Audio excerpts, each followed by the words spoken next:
미 국채 금리 상승 부담으로 코스피가 지지부진한 흐름을 이어가고 있습니다. 하지만 전문가들은 상승 추세가 더 이어질 것으로 전망했습니다. 현대차는 전기차 전용 브랜드의 첫 번째 차량 아이오닉 5를 공개하며 테슬라에게 도전장을 내밀었습니다. 이주일 한국은행 총재는 국내 경제의 회복을 뒷받침할 수 있도록 통화 정책을 완화적으로 운용해 나갈 것이라 밝혔습니다. 채권 전문가 중 다수는 다음 달 채권 금리가 보합세를 보일 것으로 전망했습니다. 센 경제라이브 시작합니다.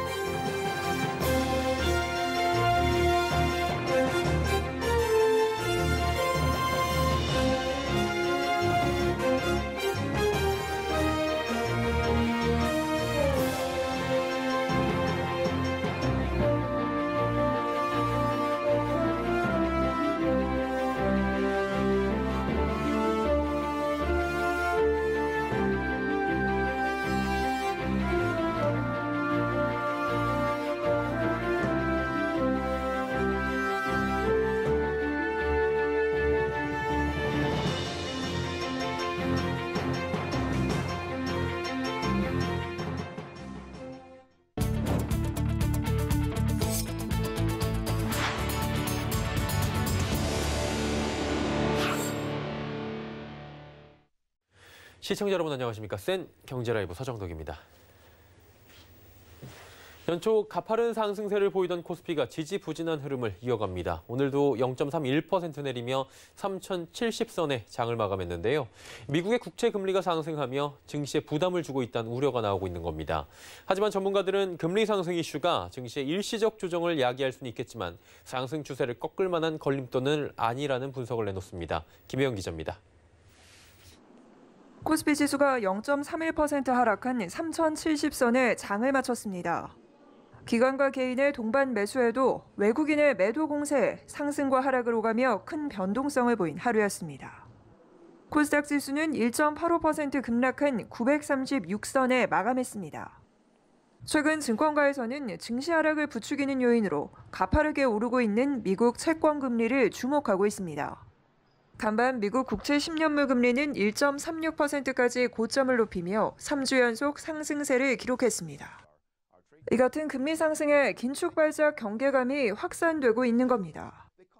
그러나 전문가들은 금리 상승 이슈가 단기간 조정의 빌미가 될 수는 있지만 본격적인 하락을 부추기는 요인은 아니라고 평가하고 있습니다. 경기 회복세에 기인한 만큼 큰 틀에서의 주식시장의 상승 추세는 지속될 것이란 전망입니다. 지금 국면은 이제 백신이 보급되고 또 블루웨이브가 완성됐기 때문에 이 경기 회복에 대한 기대가 금리 상승을 이끈다고 보시면 될 것 같아요. 현 시점에서 증시 상승의 발목을 잡을 요인은 아니라 봐요. 2013년도 5월에 테이퍼링이 처음으로 언급됐던 시기에 그 평균 금리가 1.92%였어요. 시장에서 물가가 올라가기 때문에 질에 먼저 이렇게 염두에 두고 있는 것 같은데 일단 절대적인 금리 수준을 놓고 본다고 하면 연준이 테이퍼링에 나설 만한 그런 금리 수준은 아니에요. 서울경제TV 김혜영입니다. 현대자동차가 전기차 시장을 독주하는 테슬라에게 정식으로 도전장을 내밀었습니다. 전기차 전용 차량 플랫폼으로 만든 100% 전기차 아이오닉 5를 오늘 세계 최초로 공개한 건데요. 테슬라의 독주를 막고 글로벌 시장에서 K 전기차를 성공시킬 수 있을지 주목됩니다. 정세미 기자입니다. 테슬라의 대항마로 꼽히는 현대자동차의 전용 전기차 브랜드 아이오닉 5. 현대차는 오늘 오후 온라인을 통해 아이오닉 5를 세계 최초로 공개했습니다. 아이오닉 5에는 현대차 그룹 전기차 전용 플랫폼인 EGMP가 처음으로 적용됐습니다. 이전 현대차의 전기차 모델들은 기존 내연기관용 차량에 엔진 대신 전기 배터리를 얹은 절충형이었습니다. 글로벌 전기차 시장에 문을 연 테슬라는 현재 전기차 시장 점유율 23%, 기업 가치 6,858억 달러, 우리 돈으로 761조로 성장한 상황입니다. 테슬라의 모델 3와 Y를 겨냥한 아이오닉 5는 일단 가격을 5천만 원대로 책정해 테슬라와 맞붙는다는 전략입니다. 하지만 주행 가능 거리는 테슬라가 약 70km 정도 앞섭니다. 테슬라는 모델 3 실적에 힘입어 작년 국내에서 11,826대를 판매해 1만 대 클럽에 처음 진입했습니다. 아이오닉5는 롱레인지 후륜구동 모델 기준 1회 충전 시 약 410에서 430km를 주행할 수 있고 초급속 충전 시 18분 내에 배터리 용량의 80%를 충전할 수 있습니다. 한편 이날 현대차 주가는 아이오닉5 공개 소식 등에 힘입어 24만 4,500원으로 전날보다 1.24% 상승했습니다. 서울경제TV 정샘입니다. 테슬라가 올해 출시를 앞두고 있던 테슬라 모델 Y의 최저가 트림 스탠다드 레인지 차량의 판매를 갑작스럽게 중단했습니다. 홈페이지에서도 해당 트림 선택지가 삭제됐는데요. 어찌 된 영문인지 자세한 소식 서청석 기자가 전해드립니다. 테슬라가 국내 출시 예정이었던 SUV 전기차 모델 Y의 스탠다드 레인지 판매를 중단했습니다. 지난 21일부터는 전 세계 모든 테슬라 구매 페이지에서 모델 Y 스탠다드 레인지 트림의 선택지가 사라졌습니다. 모델 Y는 국내에 처음으로 출시되는 모델로 스탠다드 레인지의 가격이 정부의 친환경차 보조금을 다 받게 되면서 5,999만 원으로 책정돼 큰 관심을 받았습니다. 업계에선 테슬라의 판매 중단 결정이 주행거리에 있을 것이라고 분석하고 있습니다. 일론 머스크 테슬라 CEO는 지난 7월 모델 Y 스탠다드 레인지의 주행거리가 250마일에도 미치지 못할 것이라며 해당 트림 출시에 대한 부정적인 의견을 밝힌 바 있습니다. 그동안 사실상 전기차 시장에서 독주를 하던 테슬라가 경쟁 업체들의 빠른 성장으로 전기차의 핵심 요소인 주행거리가 타 업체들에 비해 상품성이 떨어진다고 판단한 것으로 보입니다. 일반 이제 전기차의 경쟁력을 높이는 것 중에서 가장 중요한 것이 일충전 거리, 한 번 충전시켜서 갈 수 있는 거리도 상당히 중요한 역할을 합니다. 실제 모델 Y의 주행거리 393km는 다른 경쟁 차종과 비교해도 큰 이점이 없습니다. 오늘 현대차가 공개한 아이오닉5의 주행거리는 410에서 430km 수준으로 그 외 차량도 모델 Y와 비슷한 수준입니다. 이미 예약된 차량에 대한 판매까지 중단한 만큼 최고 경영자인 일론 머스크의 결단이 작용했을 것이라는 추측이 나오는 가운데 주행거리를 앞세운 전기차 경쟁이 본격적으로 시작됐다는 분석이 나옵니다. 서울경제TV 서청석입니다. 이주열 한국은행 총재는 국내 경제 회복을 뒷받침할 수 있도록 통화 정책을 완화적으로 운용해 나갈 것이라 밝혔습니다. 이 총재는 오늘 오전 국회 기획재정위원회 전체 회의에 참석해 최근 수출 호조 등으로 국내 경제가 완만한 회복세를 나타내곤 있지만 코로나 전개 상황에 따라 성장 경로의 불확실성이 여전히 높다며 이 같은 방침을 밝혔습니다. 한국은행이 국회에 제출한 업무 보고 자료에 따르면 IT 경기 회복, 글로벌 상품 교역 증가 등으로 수출은 늘어났지만 소비의 경우 코로나19 재확산에 따른 사회적 거리두기 강화의 영향으로 부진한 상태입니다. 한은은 또 앞으로 서비스업 부진이 이어지며 고용 상황 개선 속도가 더딜 것으로 내다봤습니다. 채권 전문가 중 다수는 다음 달 채권 금리가 보합세를 보일 것으로 전망했습니다. 금융투자협회가 지난 8일부터 15일까지 채권업계 종사자 200명을 상대로 설문조사한 결과 3월 채권시장 종합지표는 전월 대비 3.5포인트 하락한 90.5포인트로 집계됐습니다. 응답자 중 8명이 3월 중 금리가 하락할 것으로 보인다고 응답했고 23명은 상승, 69명은 금리가 보합에 머무를 것이라 답했습니다. 금투협은 확장적인 경제 정책 추진 및 백신 접종으로 인한 글로벌 경기 회복 기대감이 작용한 것으로 보인다고 설명했습니다. 이주열 한국은행 총재가 가상화폐는 내재 가치가 없다며 앞으로도 가격 변동성이 클 것이라 말했습니다. 이 총재는 오늘 국회 기재위 전체 회의에서 가상화폐 상승세에 대한 질문에 가격 전망은 어렵지만 앞으로 아주 높은 가격 변동성을 나타낼 것이라며 최근 비트코인 급등세는 인플레이션 해지 투자나 테슬라 대표의 대량 구매 등이 작용한 것이라고 답했습니다. 앞서 테슬라 대표 일론 머스크가 지난 20일 트위터에 가상화폐 비트코인과 이더리움 가격이 높은 것 같다고 밝히자 어제 비트코인 주가가 한때 17% 넘게 내린 바 있습니다. 제닛 옐런 미 재무장관도 뉴욕타임즈 행사에서 비트코인은 거래하기에 극도로 비효율적이며 투기적 자산이라고 비판해 가격을 끌어내리는 데 영향을 미친 바 있습니다. 지난달 주택 거래량이 급감하며 부동산 시장 흐름에 대한 관심이 쏠리고 있습니다. 국토교통부에 따르면 1월 주택 거래량은 9만 696건으로 전월 대비 35.4%, 지난해 같은 달보다는 10.5% 감소한 것으로 집계됐습니다. 최근 들어 전국 아파트 매매 가격 상승폭이 둔화되는 모습까지 나타나며 일부에선 집값 조정이 시작된 게 아니냐는 목소리가 나옵니다. 하지만 집값 흐름을 판단하기엔 아직 이르다는 입장이 우세합니다.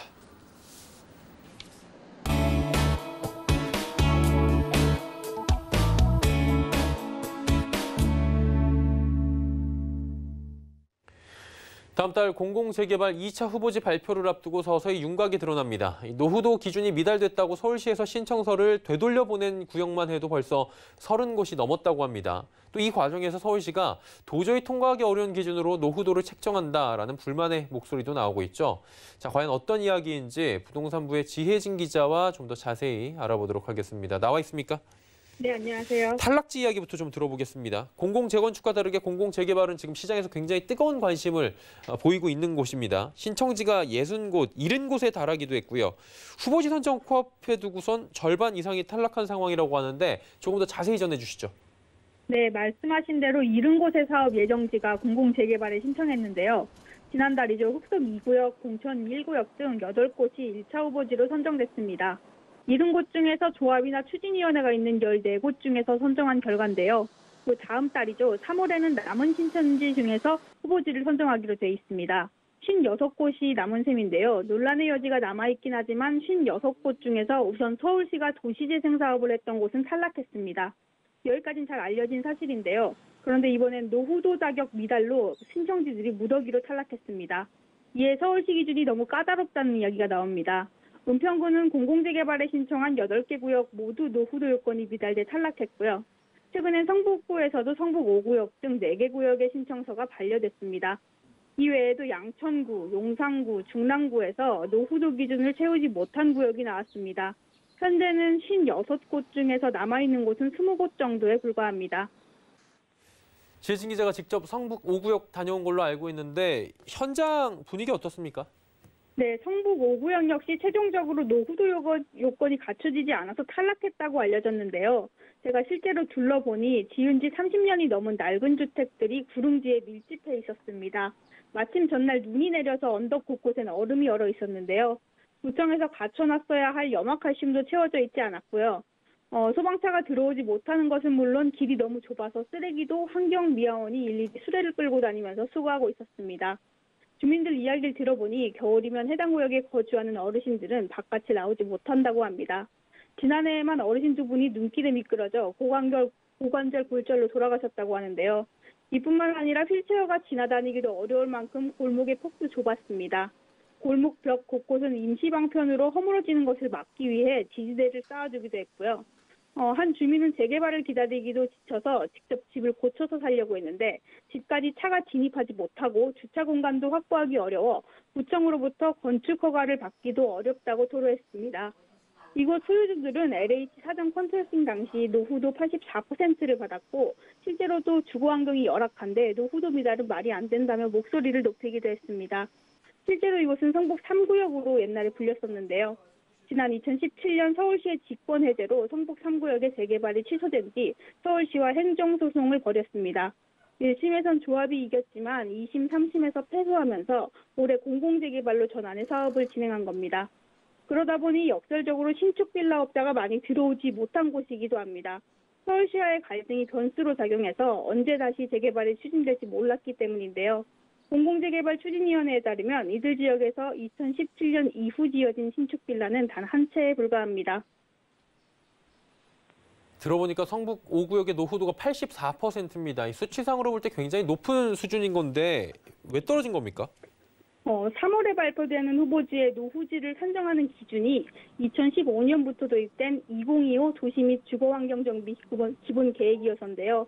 이때 주거정비 지수라는 게 도입이 되면서 원래는 건축물 노후도만 평가하던 게 연면적 노후도까지 포함됐습니다. 성북 5구역 같은 경우에는 옛 성북 3구역일 때는 건물 노후도만 평가받아서 통과했지만 이번엔 연면적 노후도에서 발목을 잡힌 겁니다. 이 기준은 성북 5구역에만 까다로운 게 아닙니다. 실제로 해당 기본계획이 도입된 2015년 이후 6년간 서울에서 재개발 정비사업구역으로 지정된 곳은 단 한 곳도 없습니다. 주거정비 지수를 충족하기가 그만큼 어렵다는 건데요.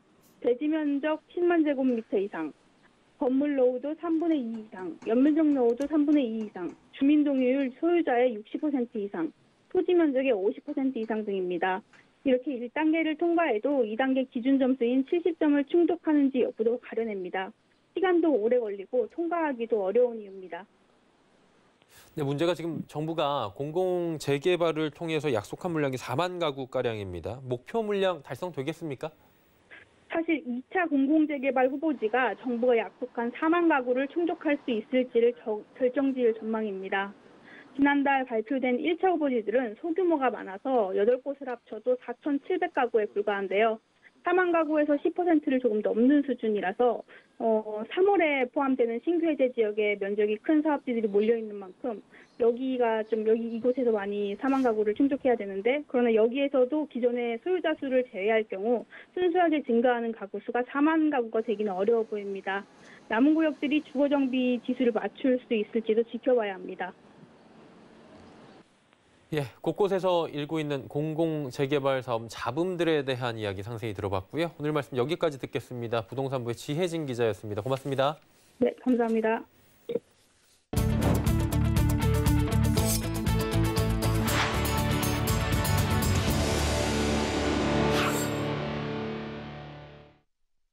손실이 확정되지 않은 라인펀드 판매은행에 대한 금융감독원 분쟁 조정 절차가 시작됐습니다. 금감원은 신속한 피해 구제 차원에서 손실이 확정되지 않았더라도 분쟁 조정을 추진하기로 해 배상 비율에 관심이 모아지고 있는데요. 정순영 기자가 전해드립니다.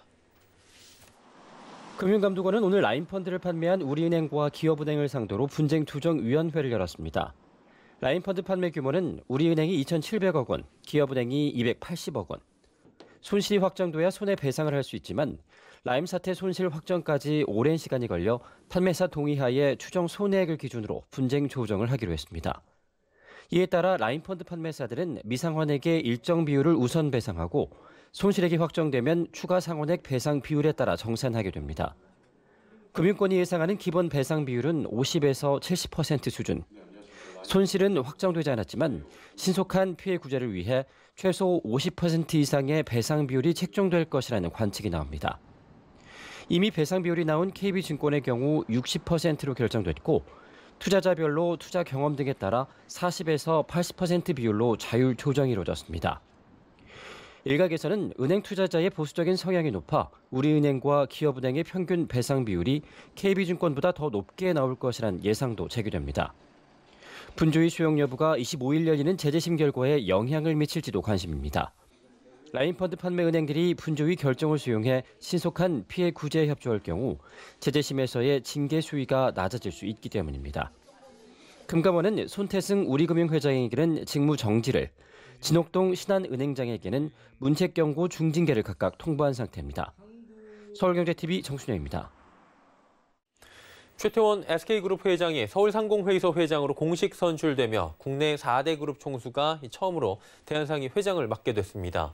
이와 함께 IT, 스타트업, 금융기업들이 회장단에 새롭게 합류하며 산업계에 대한 기대감도 커지고 있는데요. 윤다혜 기자가 전해드립니다.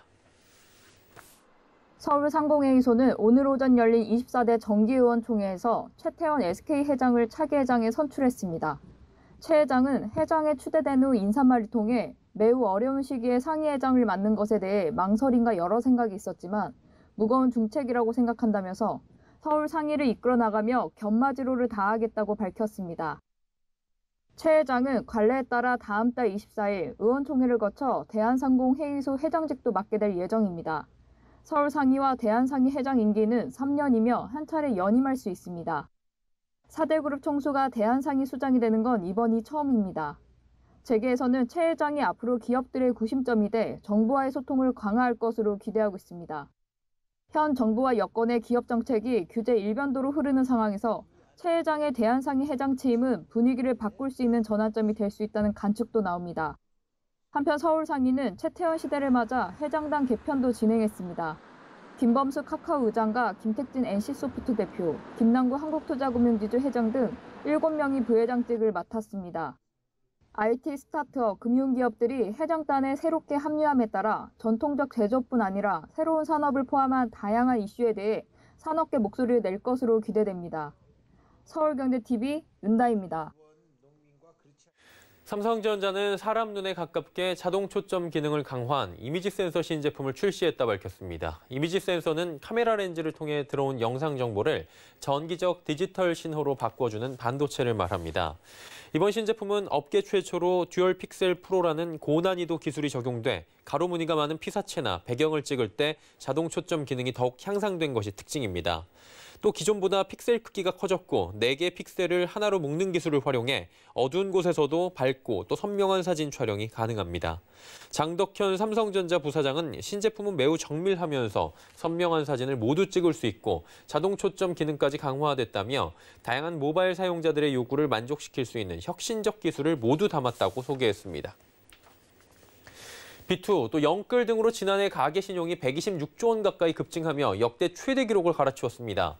한국은행이 발표한 2020년 4분기 가계 신용 통계에 따르면 4분기 말 기준 가계 신용 잔액은 1,726조 1천억 원으로 통계 작성을 시작한 2003년 이래 가장 많았습니다. 2003년 이전 가계 신용 규모는 지금보다 훨씬 작았기 때문에 4분기 잔액이 사상 최대 기록이라는 게 한국은행의 설명입니다.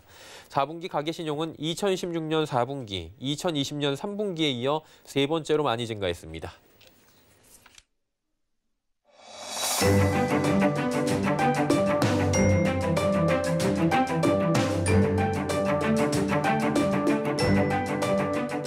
안녕하세요. K웨더 라이프스타일 예보 박유라입니다. 꽃샘 추위가 찾아오면서 반짝 추위를 보였는데요. 내일도 서울의 아침 기온 영하 3도, 모레도 영하 1도로 영하권 추위가 이어지지만 낮부터는 이맘때 기온을 웃돌며 추위가 누그러지겠습니다. 다만 일교차가 크니까요. 옷차림에 유의하셔야겠습니다. 하늘에는 대체로 구름 많겠고 미세먼지 농도도 보통 수준으로 공기질은 청정하겠습니다. 다만 대기가 건조한데요. 동쪽 대부분 지역, 서울을 비롯한 내륙 곳곳으로 건조특보가 발효된 상태입니다. 요즘 화재 소식이 많은데요. 불씨 관리를 철저히 하셔야겠습니다. 내일은 중부 북동지방에서 남동진하는 고기압의 영향을 받겠습니다. 다음은 자세한 지역별 날씨입니다. 중부지방 구름 많겠고 아침에는 수원 영하 4도, 춘천 영하 6도로 춥지만 낮에는 5도에서 11도 선까지 올라 추위가 점차 풀리겠습니다. 동해안 구름 많은 가운데 아침에는 영하권 추위가 이어지겠고 낮부터는 강릉 6도, 울진 8도로 추위가 주춤하겠습니다. 남부지방도 구름 많겠고 일교차가 크겠습니다. 아침에는 다소 춥지만 낮에는 광주와 부산 12도로 포근해지겠습니다. 바다의 물결은 서해상으로 최고 3m까지 높게 일겠고요. 그 밖의 해상도 최고 2.5m로 약간 높게 일겠습니다.